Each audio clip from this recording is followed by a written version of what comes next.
Meu Deus, meu Pai, nós te agradecemos mais uma vez por estarmos aqui na tua casa no intuito de dialogar essa lição tão relevante, tão importante para estes irmãos preciosos que nos assistem, que nos acompanham. E para tanto, nós precisamos da tua ajuda, da tua graça, do teu auxílio. Se conosco, Pai. A vida do Júnior, a minha vida, a vida do Rony, nós precisamos do Senhor. E esta palavra que será compartilhada, aplicada, possa tocar os corações e especialmente subsidiá-los para a reprodução na escola bíblica dominical. Esse é o nosso desejo, essa é a nossa oração em nome de Jesus. Amém.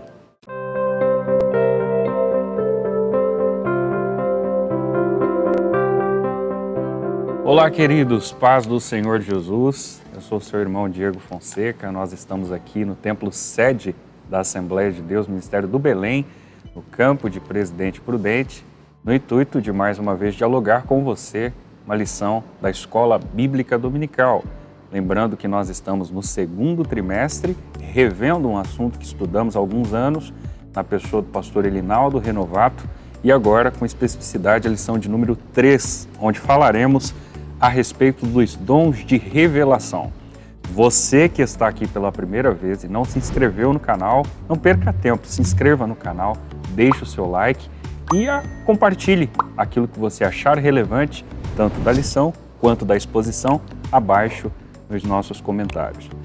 Esta lição traz como textuário o registro de Paulo à sua primeira carta aos Coríntios, capítulo 14, versículo 26, que diz: Que fareis, pois, irmãos? Quando vos ajuntais, cada um de vós tem salmo, tem doutrina, revelação, língua e interpretação. Faça-se tudo para edificação. A verdade prática afirma: os dons de revelação são indispensáveis à igreja da atualidade, pois vivemos em um tempo marcado pelo engano. Você deve observar também que a leitura bíblica em classe se pauta em pelo menos 3 textos bíblicos. 1 Coríntios capítulo 12, versos 8 e 10, Atos capítulo 6, versículos 8 a 10 e Daniel capítulo 2, versículos 19 ao 22. Nós já queremos introduzir e também aplicar o tópico inicial acerca da palavra da sabedoria e, para tanto, eu quero convidar o meu amigo Júnior Santiago para que compartilhe com você essa exposição. Bom dia, Júnior. Bom dia, Diego. Paz do Senhor, meus irmãos. Queridos, nós vamos falar sobre a palavra da sabedoria. E aí, de forma inicial, é importante introduzir essa questão falando sobre a base literária que o próprio Elinaldo Renovato e a própria revista utiliza, que é a teologia sistemática do Stanley Horton, né? E ele divide os dons espirituais em uma matriz 3x3, né? 3 tipos de dons, cada uma com 3 dons. De forma didática, nós já falamos sobre essa ideia. Eu não sei se de repente estava na mente do professor Horton imaginar a ligação com a Trindade, né? Essa ideia de matriz 3x3, ligar-se à figura da Trindade. Acho que tivemos uma relação parecida há um tempo atrás, numa das explicações das lições. Então, de certa forma, talvez seja essa a ideia. Mas, de qualquer jeito, o objetivo aqui é ser didático. Nessa matriz 3x3, é preciso que se entenda que os dons são concedidos com um propósito específico. Nós já falamos sobre isso. Neste caso, os dons de sabedoria vão se ligar ao aconselhamento e à orientação para a igreja. É importante que os dons de revelação, esses dons das quais nós vamos tratar, que é sabedoria, conhecimento e discernimento de espíritos, eles tratam desta capacitação para a igreja, para que a igreja se mantenha bem orientada e bem aconselhada.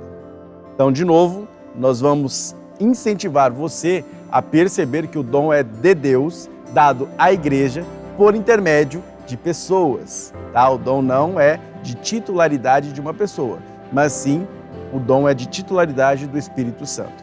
No caso do dom de sabedoria ou palavra da sabedoria, existe uma conceituação, que é exatamente o início desse nosso tópico 1. Este conceito vai dizer o seguinte: sabedoria como um discernimento inspirado nas coisas sobrenaturais e humanas. É o que o dicionário Ruais ele vai tratar.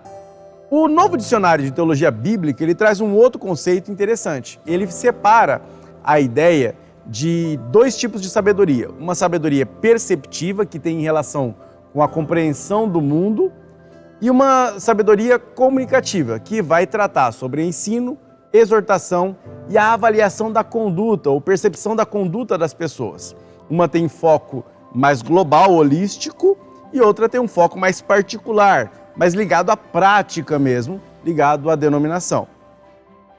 Essa conceituação é importante porque identifica a sabedoria como uma ferramenta preciosa para o exercício dentro do culto, exercício dentro da igreja, na prática pastoral, no relacionamento entre os irmãos e nas atividades da igreja. A ideia de sabedoria como dom, ela vem a partir de um outro entendimento de sabedoria de uma forma mais ampla, como a que o próprio Jesus menciona. Em Mateus 11, 25 a 27, Jesus ele quase que se identifica com uma encarnação da sabedoria de Deus. Basicamente é. Inclusive, o seu discurso é bastante agressivo para os fariseus, exatamente por causa desse modo como ele utiliza a palavra, descrevendo-se como Deus, descrevendo-se como detentor dos atributos de Deus. E isso acaba incomodando os fariseus e, posteriormente, também os romanos. Essa ideia de Jesus como a sabedoria de Deus nos mostra que a nossa sabedoria provinda como dom é um reflexo dessa sabedoria divina. É uma partícula, como diz o comentarista, da sabedoria de Deus que é entregue a nós para a edificação do corpo de Cristo. Esse é o objetivo da palavra de sabedoria. E aí nós vemos essa palavra de sabedoria exercida tanto no Antigo Testamento quanto no Novo Testamento. No Antigo Testamento, nós vemos a mesma coisa quando nós falamos sobre o batismo no Espírito Santo, sobre a influência do Espírito Santo no Antigo Testamento. São doses homeopáticas, são situações específicas, são homens escolhidos. No caso do Antigo Testamento, sábios eram identificados, tinham esse dom, exerciam essa palavra de sabedoria para situações específicas. Podemos mencionar como exemplo Daniel, José, Neemias, Esdras, Moisés, Salomão e tantos outros. Isso estamos falando dos mais conhecidos. Ainda tem os menos conhecidos que também exerceram grande sabedoria através da ação do próprio Deus, o Deus revelador, o Deus que se revela no mundo através desses homens. As revelações e interpretações de sonhos podem ser identificadas também com o exercício desse dom. José e Daniel são exemplos básicos. Outro modo desse dom se manifestar é uma melhor perspectiva acerca do mundo e da justiça, de como Deus age no mundo e como o mundo pode ser moldado a partir das ações de Deus neste mundo. Parece um pouco complicado, mas seria como Deus mostrando dentro da sociedade que o entendimento de alguém que tem esse dom, que exerce esse dom, que é cidadão do reino de Deus, ele é muito superior e o pensamento, a capacidade de pensamento, muito superior da lógica do mundo. A lógica de Deus é superior à lógica do mundo. Pode até ser entendida como loucura pelo mundo, porém, ela é superior. Exemplo claro, temos Salomão, Neemias, que exerceram esta lógica divina em seu tempo, além do tempo, além do que o seu próprio tempo poderia fornecer de subsídio intelectivo, cognitivo, para que eles pudessem ter um senso de justiça, uma perspectiva de mundo mais ampla. Mas graças ao exercício do Espírito Santo, do dom ministrado pelo Espírito Santo, estes homens tiveram a capacidade de sabedoria e de julgamento muito mais afinada para determinadas situações no Antigo Testamento. Outra ideia para que esse dom seja exercido é a capacidade e a elaboração de leis e normas de conduta. Então é focar em como as pessoas têm que se conduzir a sua própria vida, em como as pessoas estão se comportando dentro de um domínio do reino de Deus. Caso exemplo, são os legisladores, Esdras, Moisés, que são exemplos do exercício desse dom nesta perspectiva dentro do Antigo Testamento, por exemplo. No Novo Testamento, nós vemos, citado pelo comentarista, o caso de Estevão, como em Atos 6, fez um grande discurso mostrando uma sabedoria irresistível. Também posso mencionar aqui Pedro, em Atos 2, fazendo também uma grande manifestação e uma grande prédica, uma bela prédica, impulsionado pelo Espírito de Deus. Lembrando que é este mesmo Pedro que se acovardou diante dos empregados, se aquecendo ao fogo, enquanto Jesus era interrogado. Então, nós vemos que a impulsão do Espírito de Deus e o exercício desse dom traz uma capacidade, uma sabedoria muito maior, tanto na leitura das Escrituras quanto na aplicação das Escrituras, graças ao impulsionamento do Espírito Santo de Deus. E aí, o dom da palavra, da sabedoria, se manifesta. É bom lembrar também que no Novo Testamento, o exercício do dom de sabedoria está ligado diretamente à sua relação com as Escrituras. Enquanto no Antigo Testamento havia a literatura esparsa, no Novo Testamento há uma Escritura a ser obedecida, a ser visualizada. E o exercício do dom, ele se submete às Escrituras. Portanto, é preciso observar se as decisões e o exercício dos dons estão em consonância com aquilo que a Bíblia diz acerca daquele determinado assunto que precisa de um entendimento maior, de uma sabedoria. Neste ponto, a liderança entra em foco aqui nesse tópico 1.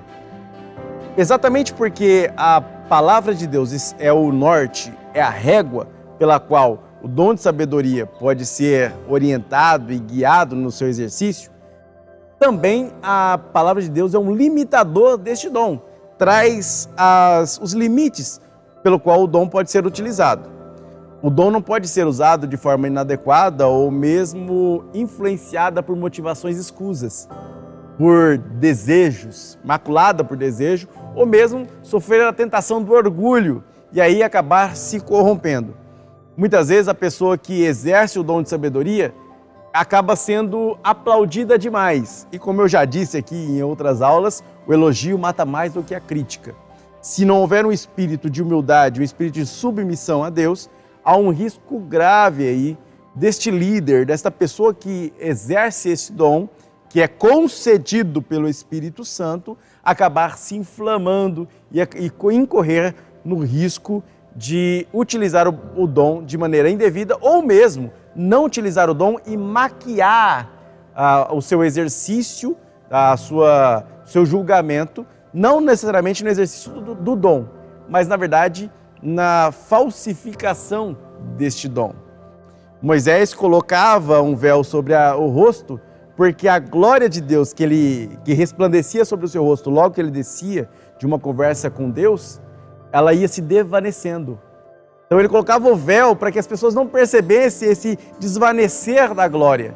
Muitas vezes a pessoa recebe o dom, exerce o dom na igreja, está ativo, porém, por causa de motivações escusas, por causa do orgulho, por causa das tentações, acaba cedendo a este pecado, o seu dom é apagado e ela passa a utilizar uma versão falsificada dessa glória que desvanece. E aí, meus irmãos, é um risco muito direto, é um risco que a todos estamos sujeitos. Por isso, a palavra de Deus é o norte e o limitador destes dons, do exercício destes dons. Mas aí eu volto a palavra para o meu amigo Diego, que vai falar sobre o próximo dom de sabedoria ou dom de poder, que é o dom da palavra, dom de revelação, que é o dom da palavra da ciência. E aí, Diego? Júnior, olha, irmãos, você acabou de ouvir uma exposição que se contempla, num primeiro momento, dentro dessa grade dos dons de revelação, a saber, a sabedoria, né? Parece até um trocadilho, a saber, a sabedoria. Porém, agora, nós vamos falar de um outro dom catalogado dentro dessa primeira classe, construída pelo pastor Elinaldo, que é o dom da ciência, ou palavra da ciência. Este dom tem muito a ver com a ideia do conhecimento em si, foi rotulado durante muito tempo e ainda é majoritariamente por uma ideia do intelectualismo, né, por uma ideia academicista. Ou seja, só poderá usufruir desse tipo de dom aquele que tem uma vivência acadêmica, né? Supõe-se isso, e algumas pessoas rotulam que esse perfil será utilizado por aqueles que têm essa vivência. No entanto, esse segundo tópico, dialogando com especificidade a ideia da palavra da ciência, ele traz no primeiro momento a questão etimológica, por uma visão bíblica, logo o questionamento o que ele é.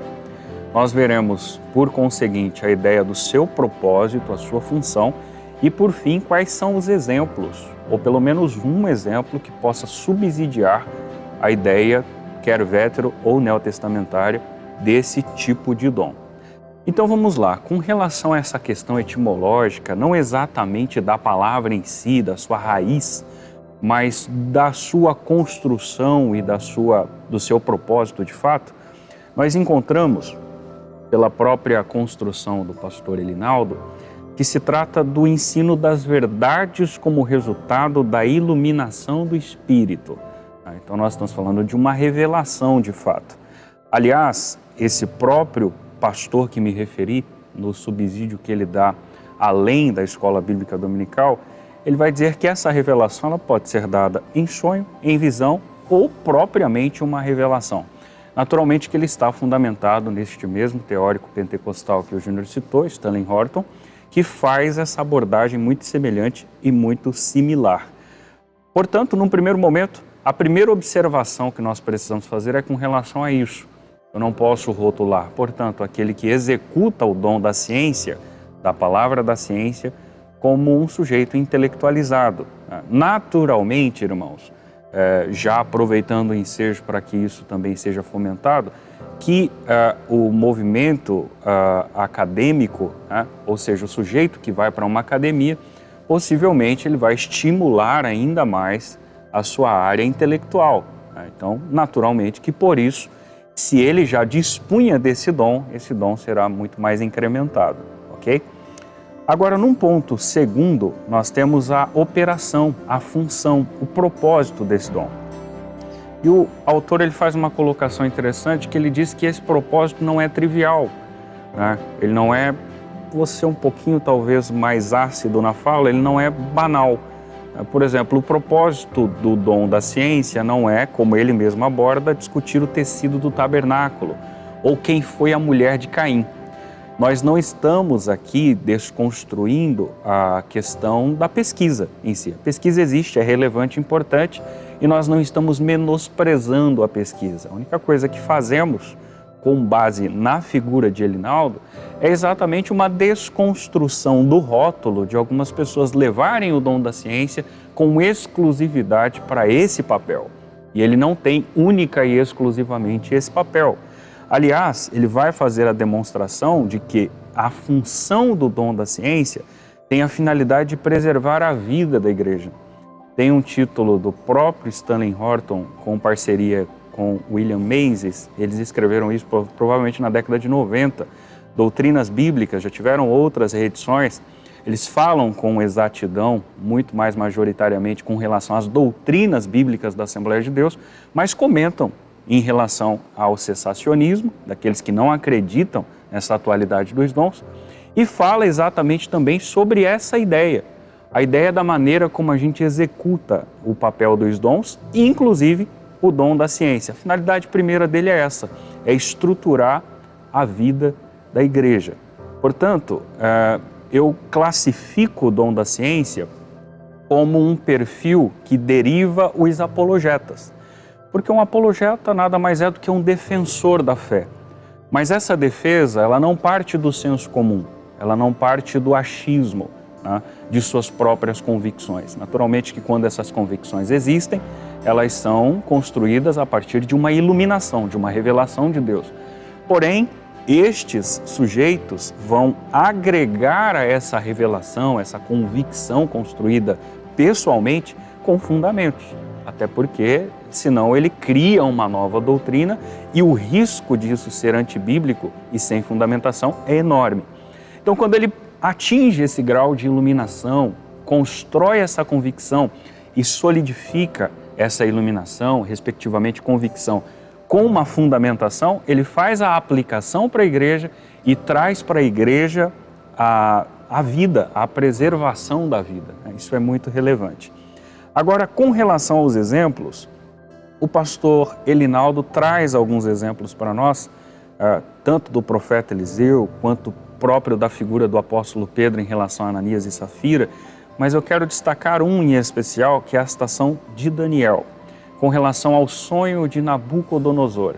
Ali, olha que nós estamos utilizando de um argumento neotestamentário num contexto veterotestamentário, né? Observe que o que Paulo discursa na sua primeira carta aos Coríntios pode ser, muito possivelmente, incluído, relacionado com a figura de Daniel. Aliás, quando Nabucodonosor relata o sonho, Daniel percebe que a construção do sonho é uma estátua e ele consegue definir desde a cabeça aos pés daquela estátua os períodos imperiais do contexto babilônico, medos e persas, dos gregos e dos romanos. Aquela interpretação, como dissemos há pouco acima, ela revela o dom do conhecimento, respectivamente o dom da ciência. Isso são exemplos claros, além destes outros que eu mencionei, esse especialmente, capítulo 2, versos 2 e 3, versículos 17 a 19 do livro do profeta Daniel, mas o caso do profeta Eliseu, segunda Reis, capítulo 6, versículos 8 a 12, Atos 5, verso 1 a 11, respectivamente história do profeta e de Ananias e Safira, também são exemplos que se encaixam na proposta do dom da ciência. Agora, eu fecho esse raciocínio com uma afirmação no final dessa proposta do exemplo, que é não incluir o dom da palavra da ciência como adivinhação. E aí a gente pode lembrar do discurso de Jesus em João capítulo 4, versículos 16 a 19, com mais especificidade. O que acontece ali, possivelmente você se recordará ainda mais se a gente trazer aqui resquícios daquela narrativa. Jesus vai se deparar com a mulher samaritana. Todo mundo sabe da história. Possivelmente os discípulos atrapalhariam aquele diálogo pela resistência, pelos problemas e tabus que existiam na época. Vão à cidade, Jesus inicia um diálogo, mas é exatamente nestes versos, já no meio desse diálogo, que Jesus questiona aquela mulher. Chama o teu marido, né? E ela responde, eu não tenho. E Jesus diz, você tiveste 5 e o que agora tem não é teu. Ela o identifica como um profeta. Alguém pode fazer a seguinte inferência, ora, Diego, mas você está se referindo a Jesus. Jesus conhece tudo, tem a onisciência em si, além de homem era Deus, fica muito mais fácil para exibir esse tipo de comportamento. Se lembre que citamos outros exemplos acima. E o que Jesus faz aqui é exatamente o exercício da ciência, né? É uma revelação. Claro que sendo Deus isso se torna muito mais fácil, obviamente, isso aqui é indiscutível. Mas ali nós temos um exemplo claro de uma revelação, que se fosse um contexto humano, o sujeito o saberia por uma revelação de Deus. Não havia um script, não havia ninguém que tinha dado um spoiler antes para ele conseguir ter entendimento da história, mas foi Deus que o revelou e a mulher ratifica. Você é um profeta, você conseguiu reconstruir a minha história em poucos minutos. Perceba, inclusive, para fechar esse raciocínio, que a mulher inicia aquele diálogo com Jesus dizendo, quem és tu para vir falar comigo que sou mulher samaritana? Depois daquilo, o diálogo vai numa crescente ao ponto daquela mulher o identificar em um diálogo aquele sujeito, ora combatido, ora resistido, como um profeta. Então perceba a perspicácia que o dom da ciência tem de convencimento, de influência, né, de interação a ponto de convencer pessoas como Jesus o fez com aquela mulher. Relacionando isso para a nossa atualidade, o dom da ciência tem esse papel. Tem esse papel apologético, esse papel de defesa, esse papel que estrutura a vida da igreja e relativamente a vida dos nossos irmãos. Mas eu quero voltar à fala ao meu amigo Júnior, porque nós temos ainda para ser discutido com vocês o tópico 3, que fala acerca de um novo dom de revelação, que é o discernimento dos espíritos. Diga-se de passagem, um excelente dom, né, Júnior? Obrigado, Diego. Irmãos, esse dom é necessário, é essencial. E olha só, para entendermos como o Diego fechou essa ideia do dom de ciência, a sua capacidade de argumentação, de convencimento, a capacidade que o dom de ciência tem de demonstrar essa força espiritual, também o diabo aproveita-se do exercício desse dom para falsificar, trazer uma versão falsificada desse dom. E aí muitos falsos profetas se levantam usando essa falsificação de dom. E como a gente se arma contra isso? Como a gente contra-ataca ou pelo menos se protege desse falso dom manifesto, né? Dessa falsificação trazida muitas vezes pelo diabo ou de origem puramente humana, através deste dom espiritual essencial para a igreja, que é o discernimento dos espíritos. Logo no começo, o comentarista traz um termo grego, diacrisis. E quando eu olhei o termo grego, diacrisis, eu lembrei de uma outra aula lá em Jó, que nós fizemos a análise deste termo, né, que mostrei para vocês que tem uma relação de laboratório mesmo, de exame, de diagnóstico. Me lembro de uma vez ter lido o termo olhar diacrítico. Falei, moxa, o que significa esse olhar diacrítico? É exatamente essa ideia de examinar a fundo, olhar através de, ser capaz de diagnosticar algo rapidamente, distinguindo a causa de alguma perturbação ou doença. Essa ideia do diacrisis tem essa ideia, tanto ligado a colocar em destaque alguma coisa que destoa das outras, do normal, e distinguir os sintomas de uma determinada doença ou coisa assim. Como ela se relaciona com o olhar, com o discernimento de espíritos? Exatamente o desmascarar ou descobrir, pesar os espíritos, quase que literalmente se fala isso. Pesar os espíritos no sentido de perceber aquilo que é verdadeiro e aquilo que é falso. Qual que é a motivação para cada ação de uma determinada pessoa que está demonstrando, ou demonstrando de forma real, ou demonstrando de forma falsificada, o exercício desse dom, de algum tipo de dom, né, qualquer que seja o dom. E aí é uma proteção que a igreja ganha para as manifestações falsas. E, ao mesmo tempo, uma proteção também, um modo de a igreja discernir aquilo que é verdadeiro e valorizar aquilo que é verdadeiro. Ouvir a voz de Deus verdadeiramente e entender que é Deus falando através do exercício do dom espiritual. São várias as fontes de manifestações espirituais. É isso que o tópico traz. E ele traz 3. Eu acho bastante interessante porque eu venho falando isso há vários anos e é legal quando a gente olha para um autor ratificando uma coisa que a gente já tem construído e comentado há muitos anos.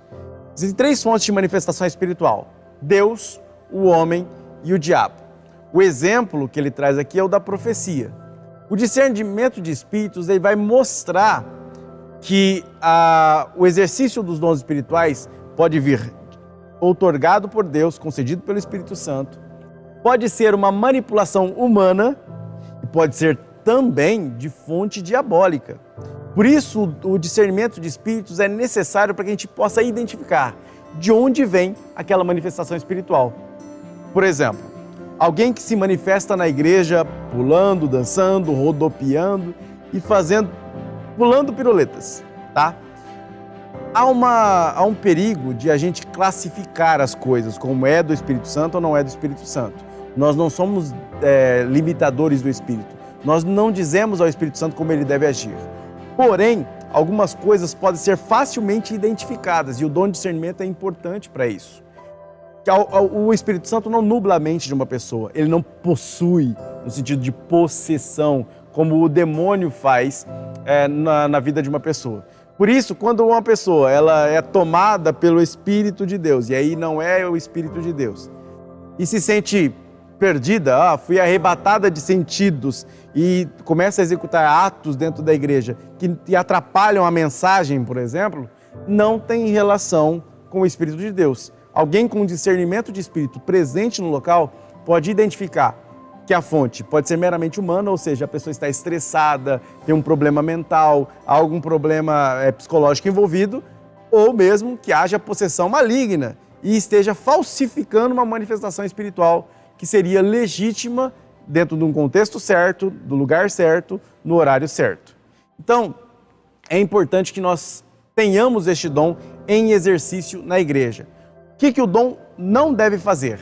Ser um instrumento de apontar de dedos. De alguém diz, não, eu tenho discernimento de espíritos e vou acusar as pessoas das coisas que elas andam fazendo ou dizer quem é bom e quem é ruim. Não é assim que funciona. Esse dom não serve para julgar as pessoas ou julgar a vida das pessoas. O dom é uma proteção para a igreja, para discernir aquilo que é manifestação humana ou manifestação diabólica e assim aprovar e incentivar as manifestações realmente provindas de Deus. Existem vários livros, eu poderia citar vários, mas eu gostaria de lembrar a vocês 2 títulos interessantes para pensar principalmente na esfera humana. Eu li recentemente um livro chamado As Armas da Persuasão, do Robert Cialdini, um PhD, em que ele demonstra muitas vezes que nós caímos em manipulações simples no nosso dia a dia, na compra de qualquer coisa. E também existe um outro livro que eu gosto de ler todo ano, que eu acho muito interessante, chama Os Segredos da Linguagem Corporal, do Alan Pease e da Bárbara Pease. É um casal e eles falam sobre a linguagem corporal.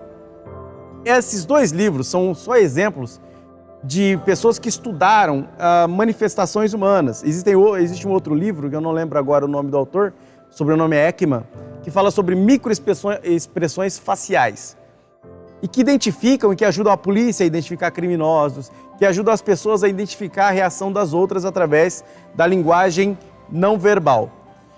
Este é só um exemplo de pessoas que muitas vezes utilizam desses conhecimentos para manipular as outras. O dom de discernimento nos protege contra também essas manifestações humanas perniciosas. Pessoas que utilizam a linguagem corporal das outras para fingir serem profetas ou pregadores. Vamos lá, curso rápido de falso profeta para você. Estamos com 100 pessoas dentro da igreja. Alguém levanta a mão no púlpito e diz, olha, desse meu lado esquerdo existe uma pessoa, mulher, que sofre de dores estomacais todo dia, todo mês ou toda semana. Olha, existe deste lado um homem que sofre de dores de coluna. Esse tipo de afirmações genéricas, esse tipo de coisas que são facilmente identificadas através de estatística básica, são um dos recursos que os falsos profetas usam para tentar iludir o povo. Eu fico muito bravo, e gente, eu fico bravo mesmo, sabe? Quando eu abro a internet e vejo gente gritando como louco em sites e em redes sociais, principalmente aquelas de compra e venda, você vai identificar do que eu estou falando, gritando e jorrando profecias e manifestações espirituais que não tem nada de espirituais, porque o Espírito Santo não age contra a sua própria palavra e não vai fazer esse tipo de arruaça. E começam a enganar pessoas, começam a iludir pessoas e começam a inventar coisas. Não falam de Bíblia, falam de misticismo. E o dom de discernimento é importante demais para a igreja se proteger desse tipo de coisa. Porque fomos vítimas durante muito tempo de agressões por pessoas que não entendiam o contexto pentecostal por causa de falsos profetas que muitas vezes em nosso meio utilizavam de recursos humanos ou diabólicos para iludir a população e, infelizmente, trazer prejuízo para o reino de Deus. Contudo, o dom de Deus, exercido realmente como deve ser exercido, ele vai demonstrar o bom profeta, aquele profeta que realmente exerce o dom de profecia, que vai ser reconhecido por seu fruto, por seu caráter, e vai identificar principalmente o falso profeta que engana e busca como lobo arrebanhar as ovelhas e utilizar uma falsificação do dom para o seu próprio interesse, para buscar as suas próprias motivações, por causa das suas próprias motivações escusas. Então, atento a isso e, como diz Paulo, procure os melhores dons. Hoje, século 21, acredito que, mais do que nunca, o dom de discernimento de espíritos é um dos dons mais necessários para a igreja. Diego. Irmãos, nós concluímos essa aula de hoje com essa ideia, Júnior. Eu até faço uma inferência bastante pessoal de que nós estamos diante de um tripé. O Júnior até fez uma relação possível, e eu até corroboro dessa informação com a questão da Trindade, isso é muito possível também, mas esse tripé, eu faço essa comparação com uma espécie dos três poderes, né? Nós temos aqui o executivo, o legislativo e o judiciário. Digamos, hipoteticamente, que esse executivo seria exercido pelo dom da sabedoria, que toma a decisão sábia. O legislativo, muito possivelmente representado pelo dom da ciência, que legisla a partir da palavra de Deus, a nossa lei maior, né? E o judiciário, muito embora essa defesa tenha sido feita pelo Júnior, e eu não estou aqui desconstruindo ela, pelo contrário, esse judiciário, no intuito de julgar o posicionamento do falso profeta, da má conduta, porque somente a partir desse dom, especialmente, é que o verdadeiro será revelado e, consequentemente, o verdadeiro sendo revelado, o falso também o será. Então nós temos, Júnior, hipoteticamente, os três poderes revelados nos dons de revelação. Anota aí, irmão. O executivo pela sabedoria, o legislativo pela ciência e o judiciário pelo discernimento. E sabe qual é a recomendação do Elinaldo Renovato? Que busquemos esses dons. Digo e repito, isso já foi feito nas últimas aulas, não somos cessacionistas, cremos na atualidade dos dons, e se há algum dom que deve ser buscado, aí estão estes três, com especificidade, o dom de discernimento, que não dá tanta plateia como sabedoria e ciência, né, Júnior? Mas que é imprescindível para o seio da igreja. Talvez você tenha esse dom, não saiba. Leva como se fosse uma intuição. Eu estou tendo uma leve intuição. Querido, se você serve a Deus, é um homem honesto, que busca servi-lo com retidão e integridade, isso não é intuição, não. Isso é discernimento. Deus está te revelando. Entenda dessa forma, e esse é um dom absolutamente relevante. Deus te abençoe, querido irmão, querida irmã, que esteve conosco mais uma vez. Reiteramos para que você se inscreva, ative o sininho, deixe o seu like, escreva o comentário e compartilhe, né, Júnior, esse vídeo com o máximo de pessoas para que a palavra de Deus chegue a todos eles e o nome do Senhor seja glorificado. Nos ajude aí, irmãos. Conte os seus casos. Nos fale aí sobre as experiências que você teve, tanto positivas quanto negativas, com relação ao exercício destes dons de revelação. Queremos ouvir, queremos esclarecer. Tem dúvida? Acha que houve alguma parte que você precisa discutir? Comenta aí, vamos conversar e deixa a palavra de Deus guiar a sua vida para que nós possamos ter um exercício saudável dos dons espirituais para a edificação do corpo de Cristo. Que Deus abençoe. Deus abençoe.